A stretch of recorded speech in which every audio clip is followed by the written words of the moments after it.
See, welcome. So you go to Winnicott High. I do. Congratulations on your upcoming graduation. Is that happening in a few days? Yes, it's happening next week. Are you excited? Yes, I'm very excited. Are you ready? I think so, yeah. Yeah. Like if you got word today that high school was going to get extended another year. I think We don't have to answer that. You're going to LaSalle University. yes. Well, congratulations.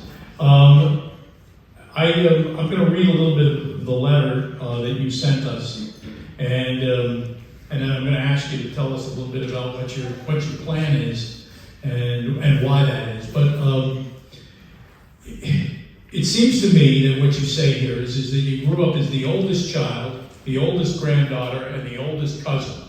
So, in other words, amongst all her peers, the oldest. And I was always with younger children and started to babysit at the age of 12. And so you decided, this has a similar ring to what Santiago's business prowess is, said you asked your mom to post on Facebook advertising that you were a babysitter, and you enrolled in babysitting class through the Red Cross, and you learned basic safety and received your CPR certification. What's the reasoning for that? Is that?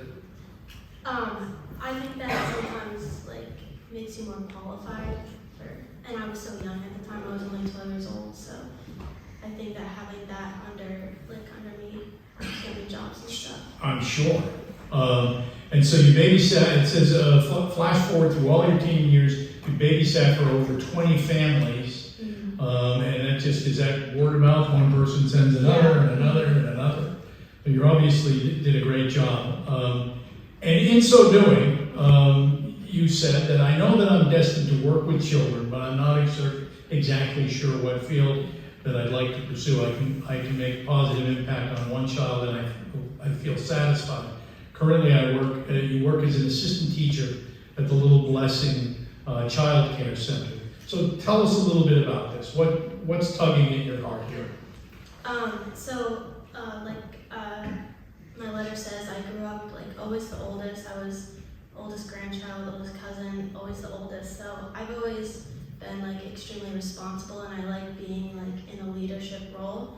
So I think that working with children and especially being a teacher now helps me go into that leadership role. So. And what do you think the plan? Do you have the plan in place firmly yet, or are you still kind of thinking it through? So right now I am enrolled through psychology, and I'm not sure if I want to switch to early childhood education or stay with psychology, so I'm not sure yet. Well, I think the thing there is you'll figure it out, and it will figure you out along the way. Forcing the answers is just really that. It doesn't really mean you're forcing the correct answer, right? So your gut will tell you as you get along there. I was struck by what you wrote in your letter. You said, I feel that I have a strong ability to communicate with children and figure them out. And many of us are still working on that. It says, when a child is upset in my classroom, I get on their level and offer a safe place to tell me what has happened and how they're feeling. What do you mean? Well, I've seen my fair share of fights in a classroom, especially where I work with 2 to 3 year olds. And obviously children at that age don't know yet how they feel or why they're feeling it. So it helps when, like I said, you get on their level and you're talking with them and you're not talking at them. And I see it with a lot of my other teachers where they talk at the children, but it helps when you get on a child's level and talk with them. So yeah, that's what I think. Yeah, well, you get that's a level of respect as opposed to a level of authority. Yeah. That's impressive. You've also, while being in Winnicott, you've been a student council member for the last few years, grades 10, 11, and 12. You've been involved with fundraising on the student council, but you're also captain of the field hockey team. Yes. How'd the field hockey team do? This year we didn't do so well, and unfortunately we lost in prelims. But last year we made it to the finals and then lost in the championship. So.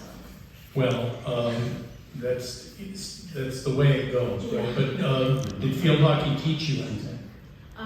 Yes, it definitely taught me a lot. It taught me how to learn how to work with other people and not be independent.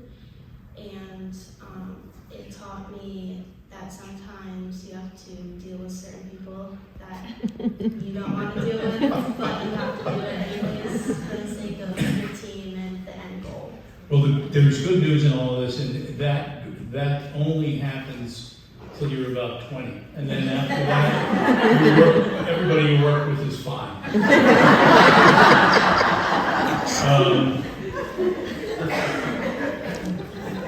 So, Little Blessings Child Care Center, where Amelia is a teacher, wrote a letter. And the letter to us says that you've been an asset to the staff and to the children since you began your employment there. And here's, I really parsed through letters from employers, guidance counselors, teachers, because I'm looking for the words that I find that there's accuracy there. They're not writing form letters. It's evident when I read them, and we read a lot of them. Dana St. Jean, your director, said, she's always on time for her shift and will come in early on extra days when her schedule permits. The children and staff love when Amelia can work for the full day. That is, that's obviously not something that's in a form letter. Yeah. That tells us who you are. That you show up. You show up even when you're not expected. You're there early. Very impressive. Parents have approached me and have stated that Amelia is an amazing teacher to their children. They love the way that she is always on their level, interacting in a calm manner. She can spot a conflict before it arises and knows how to plan ahead. I don't know if you saw this letter, but Dana mentions also that there was an art show last year, and two of the head teachers in the classroom couldn't be there. And then you jumped right in, offered to come in after hours and help with showing the parents and children the wonderful art displays in the class. In my many years of teaching, Dana says, I've never seen a high school student volunteer her time to come in and help with after-hours activities. Amelia is exceptional.